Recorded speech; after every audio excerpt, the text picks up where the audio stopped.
j'ai qu'une chose à faire, c'est applaudir parce que on l'a, cette fameuse masterclass posée contre un gars contre qui il était très largement underdog. Donc, très gros applaudissements. La dernière fois que j'ai vu BSD poser un aussi gros classique, c'était contre Bonfim. On peut parler de Frévola, mais il était largement favori face à Frévola. Voilà, la dernière fois que j'ai vu ça, c'était face à Bonfim. Là, j'ai eu du BSD masterclass parce que même dans le plus beau des scénarios, j'imaginais pas que BSD n'allait encaisser que 5 coups significatifs face à Rufi. Je pensais que Rufi allait quand même un peu plus timer, etc. Mais non, tout a été parfait, tout a été ficelé. Et ce que j'ai kiffé, encore une fois, c'est qu'il a respecté le game plan. Et je lui ai posé la question en post-fight. Je lui ai dit, est-ce que tu as pris du plaisir dans ce combat?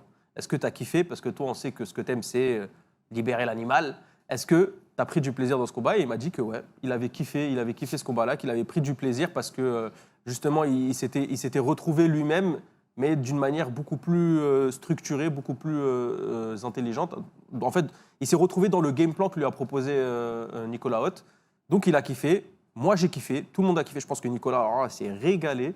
Clairement, il doit être extrêmement heureux parce que prendre un BSD qui, lui-même l'a dit, c'est ses mots à lui, Nicolas, extrêmement têtu, et en faire la machine que c'est devenu, mais moi, j'ai replongé la tête la première dans le train. Parce que là, si tu me sors un BSD millimétré à chaque fight comme ça, qui respecte un game plan parfait, où il fait jouer ses qualités à lui en annulant complètement les qualités de ses adversaires, là, on peut commencer à réfléchir à ouais, le top 10, pourquoi pas, la revanche contre Moïcano, pourquoi pas, Gamrot, pourquoi pas, ce genre de choses, on peut commencer à y réfléchir. Mais là, ce qu'il a fait face à Rufi, c'est magnifique. Et je pense quand même que Rufi est un énorme bourbier. C'est pas un fraud check, tant un fraud check que ça, je pense. Je pense vraiment que là, pour le coup, il a montré une différence de level.